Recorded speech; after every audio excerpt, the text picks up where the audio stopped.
History time. We're going to switch gears a little bit here today. Last couple episodes, we've talked about the Holocaust, and we will continue down that road. This doesn't work. But today, I'm going to kind of shift gears a little bit. We're not going to talk about the Holocaust, but something that I came across in my studies years ago that I found very interesting. You know, when you study history, it's kind of like trying to gather pieces to the puzzle to have a broad understanding of history. And as you study it, sometimes you find pieces of the puzzle that you didn't realize were part of the same puzzle, that you didn't realize that they were connected. So having said that, I'm not sure that these are connected, but I wanted to share this. Some years back, John Fitzgerald Kennedy's diary was auctioned off. And in that diary, he had written something I found rather interesting because growing up, I was just like glued to the History Channel. And the History Channel, I mean, at the time, I haven't watched the History Channel in many years. But at the time, it seemed like almost half of everything on the History Channel was like World War II, Nazis, Hitler, World War II, Nazis, Hitler, World War II, Nazis, Hitler. And it actually, at a certain point, started to seem strange, you know, that they just... World War II was such a huge event in history. That in itself is not strange. So, and maybe later as I traveled outside of the History Channel to further my studies of World War II, maybe that's when it kind of seemed a little more strange. But, and I'm not here to glorify Hitler and the Nazi Party. I do think that, you know, it's kind of my belief in generally speaking, that there's no one religion or ethnicity or race or nationality that is pure evil or pure good. I mean, in the case of Germany during Hitler's and the reign of the Nazi Party, not everybody belonged to the Nazi Party. There were a lot of communists in Germany. There were people that disagreed, good German people that disagreed with the Nazi Party. And there were probably people that were just followers in general. You have to remember, we talked about what an incredible economic recovery that Germany made after Hitler came to power. Considered to be the greatest economic, by some, by many, the greatest economic recovery in the history of the world. So, I'm going to read part of this article. Some of it's really irrelevant. So, some 2 decades before addressing crowds in West Berlin as president, Kennedy wrote 61 diary pages, 12 in longhand, 49 typed, in the summer of 1945. Germany had just surrendered, and Kennedy was touring Europe as a newspaper correspondent, traveling shoulder to shoulder with leaders from around the world. The young JFK final destination was Germany, just months after the Allied victory. Already a scholar on global politics, Kennedy seemed fascinated with Hitler and his place in history, writing, "He had in him the stuff of which legends are made, and within a few years Hitler will emerge from the hatred that surrounds him now as one of the most significant figures who ever lived." Kennedy wrote, Hitler had boundless ambition for his country, which rendered him a menace to the peace of the world.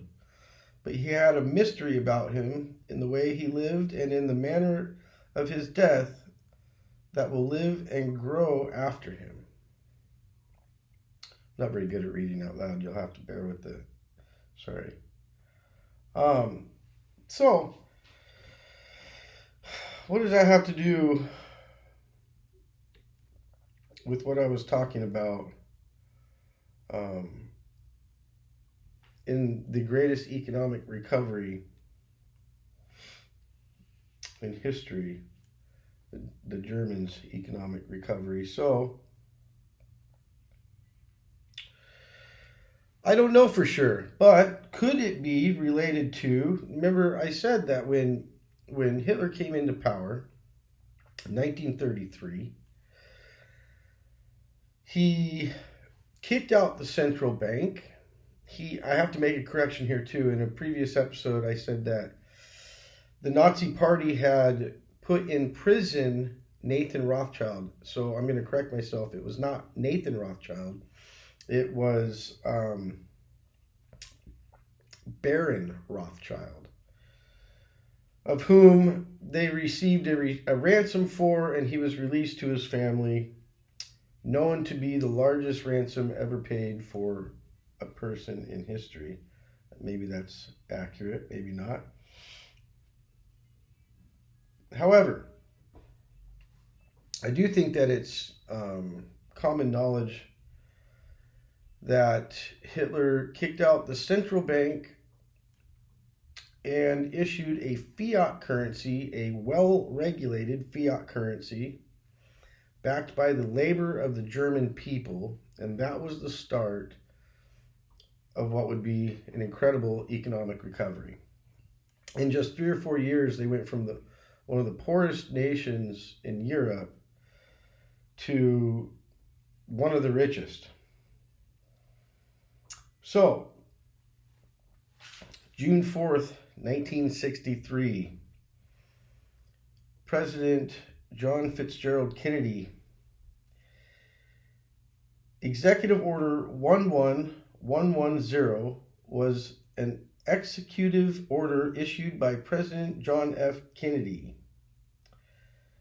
Amended Executive Order 10289 to allow the Secretary of the Treasury to issue silver certificates during a transition period to eliminate silver certificates and used Federal Reserve notes.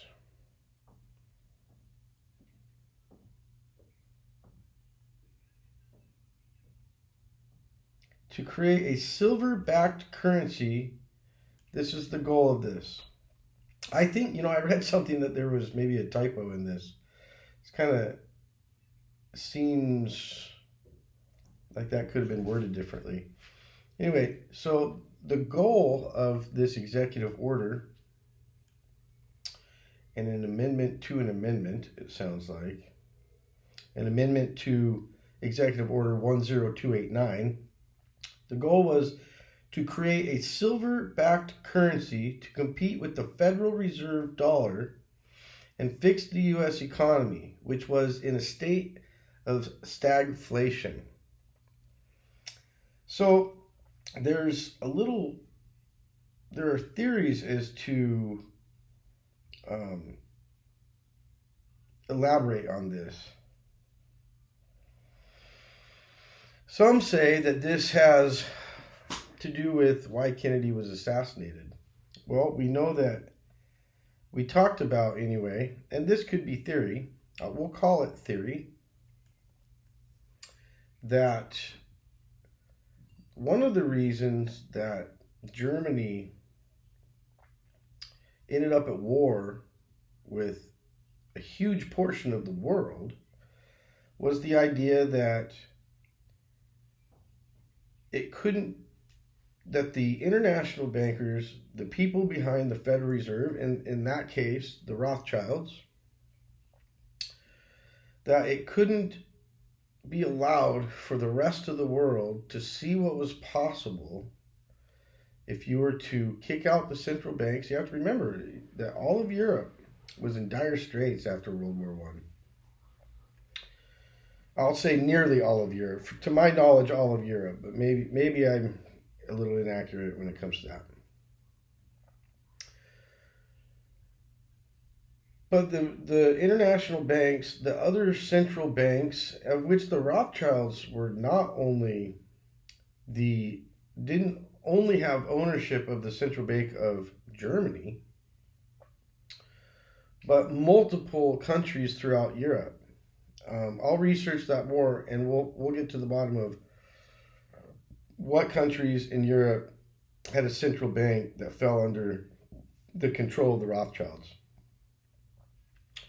But this could not be an example. They couldn't let at least the rest of Europe see what was possible if you were to get rid of the central banks, issue your own fiat currency backed by the labor of the people of that nation. So, this essentially, in this case, when it says, I'm going to read this again real quick, or part of it. Amended Executive Order 10289 to allow the Secretary of the Treasury to issue silver certificates during a transition period to eliminate silver certificates in the U.S. Federal Reserve. That does seem like there's something not worded right there. The goal, to create a silver-backed currency to compete with the Federal Reserve dollar and fix the U.S. economy, which was in a state of stagflation. Now, in 1963, could you compare the economy of the United States to the economy of Germany in 1933 when Hitler came into power? I don't think so, but there are some similarities there. So maybe as a young journalist,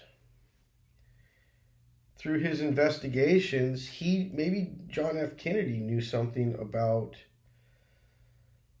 why World War II started and things that were going on in World War II at that time that is not common knowledge today, or that we were not taught in school, in our history classes in school, or maybe things that Hollywood doesn't touch on when they make movies about World War II and how it started and why it was fought. I'm sure that there were probably multiple reasons. Well, for one, Germany, as a part of them rebuilding the economy of Germany, had decided to forego payments in their reparations placed on them due to World War I. Again, we talked about how that was truly an act of war. It was barbarism.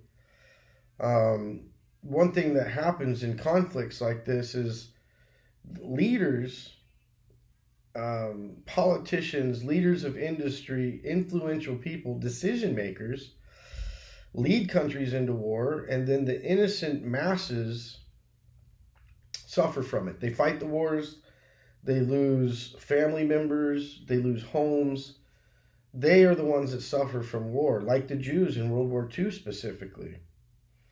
The vast majority, if there was some kind of conflict between the elite influential Jews and the elite influential Germans at the time, the vast majority of the Jews and the vast majority of the Germans were just innocent people, probably living amongst each other, typically in peace. So, could this be a connection? I have a book coming, and it's another thing that I've been researching here recently is a little bit, and I've touched on this over the years a little bit, and so that's part of why I ordered a book to read about it, is that there were some similarities in the Civil War, that a 20-year charter that Lincoln had refused to renew, a 20-year charter to the central bank, which 20-year charter basically being like a 20-year contract that they would have this central bank, and that when Lincoln refused or failed to renew this charter, war was instigated by people behind the scenes to put the United States in a position where they would have to seek loans to fight this civil war, where the North would, specifically the North under Lincoln, would have to go to these banks and institutions, financial institutions you might call, to borrow money to fight the war. This is very common as far as borrowing money to fight wars. And that, when the money offered to Lincoln to fight the Civil War was that such a high interest rate would be demanded on this borrowed money, that Lincoln too, we've all heard of the greenback, that Lincoln started issuing, it's his own, not his own currency, but a currency not from a central bank and not from an outside entity. That he started issuing a national currency, and that is actually partly what led to Lincoln's assassination. I don't know. This is all stuff that I'm studying. I can't really say much of it with confidence, other than there does seem to be a pattern here. You know, I was taught in school that the North and South fought in an American Civil War specifically to free slaves and to abolish slavery, the Emancipation Proclamation, which took place after the war started. So one thing that I heard in a documentary about this, not to say that it's true, but an interesting question, is that if the Civil War was fought over freeing the slaves, you would think that before war broke out, they would have tried to pass a law, and that a war would have been the result of the inability to pass a law freeing the slaves. And also there are quotes from Abraham Lincoln, and I don't have verbatim the quote here, but to the effect of saying that if I could unite the North and South and avoid war without freeing a single slave, I would do so. So we'll touch more on that once I learn more about it. And, you know, just to say that there's a book about this theory doesn't mean that it's absolute truth, but I am hoping to educate myself on it a little more. And, you know, as much as I would like to think that we, particularly as the United States, my own country, as much as I would like to think that we fight wars for only just causes and that we always hold the moral high ground and that we are always in the right, I just, not only do I not suspect that, but my studies have kind of led me to believe otherwise. You know, so, you know, the Nuremberg trials is an example. Until the Nuremberg trials, the Nuremberg Military Tribunal, and just before that, the International Military Tribunal, other trials that went on prior to the Nuremberg trials that were of lower ranking officers. Not only had nothing like that ever happened in history, but the Germans were being charged with things that the Allied forces had committed themselves. In fact, you know, a lot of people believe that the sole intention of the Nuremberg trials was to charge and convict the Nazis for what they had done to the Jewish people. Now, these topics came up, but really the initial charges and the main charges on Germany were planning, conspiring, and executing war to take over the world, essentially. And Germany did not declare war on, and one of the charges was declaring war. Germany did not declare war on Britain and France. It was, to my knowledge, Britain and France that declared war on Germany for Germany refusing to make good on its reparations and abide by the treaty that had been put in place after World War One. So there's, in defense of the public school system in the United States, or at least the ones I attended, there's only so many hours in a day. There's other subjects to be taught. It's not necessarily their responsibility to teach the students everything about American history. It's such a vast topic, I don't know how they would. But they certainly put the United States and the Allied forces in a very good light. They really shine this light on the United States and Allied forces. They specifically and intentionally leave out part of the story to do this, to make it look like we, the victors, always held the moral high ground, but fail to teach us some very, very important parts of the conflict. For one, I don't remember learning, and again, this could be different for what other people learned in our public school system in the United States, but I didn't learn that we allied with the Soviet Union, of whom killed vastly more people in possibly more inhumane ways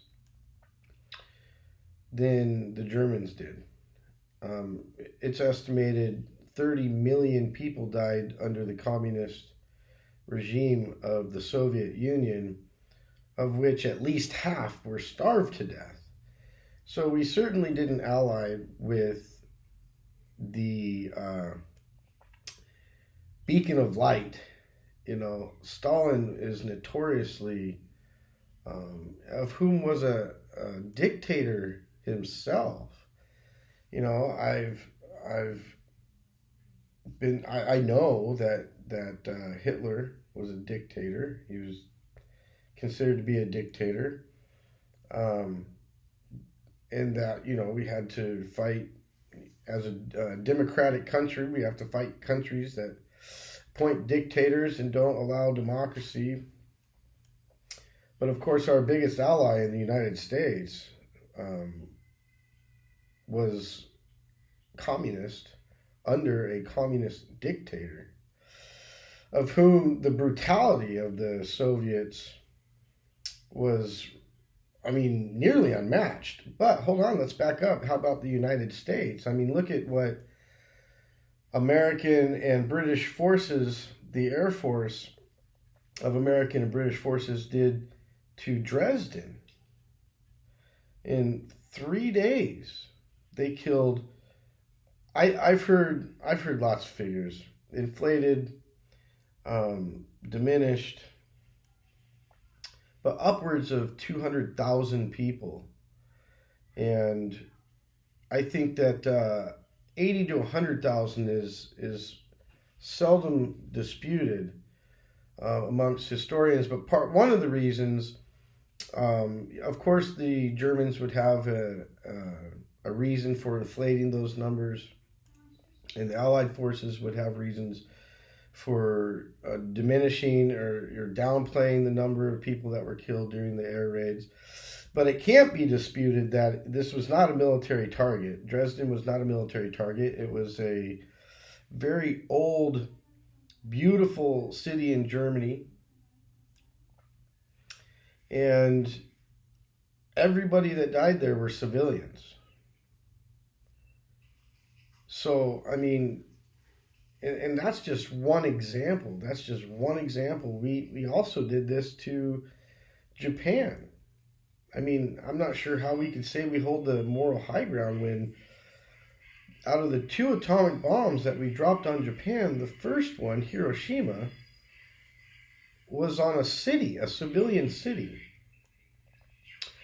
And so backing up to Dresden, it's also one of the reasons why it's hard to know exactly how many people were killed there is because all throughout Europe, but in this case, Germany, there were so many refugees. People displaced from their homes because of things like Dresden, that many people had sought refuge in Germany, and not just Germans, but so many people had sought refuge in Germany that it's hard to really calculate how many people had come to Dresden, increasing the population of now residents, but not previous residents. And so, there's just a lot of dispute there. But either way, whether it was 50,000 or 200,000, we bombed civilians intentionally. It was not a mistake. The Allied forces did not mistakenly bomb Dresden thinking that it was a military installation of some sort. So these are important things. I guess I can't really expect, I'm not going to change the curriculum in public school systems. But I do think that it's important that more people should be aware of these things. I think that if we understand what we have done and what we have been capable of, we could be more cautious about what we are capable of doing in the future. And we're in a fragile period of time as a human race with the conflict that has been going on in Syria, Iraq, Libya, and now with Israel and Palestine and Russia and Ukraine. So having said that, those are some things to think about. I think everybody should, if they so desire, research some of these things. Try to fact check. That's not a word I try to use very often, or a phrase I try to use very often, because there is no one central place we can go to and find out whether something is absolute fact or not. It takes study, it takes research, and in the end, we can only settle on what we believe to be fact, because history is full of different opinions, understandings, and I suppose that is kind of what intrigues me about history. So, until next time, thank you.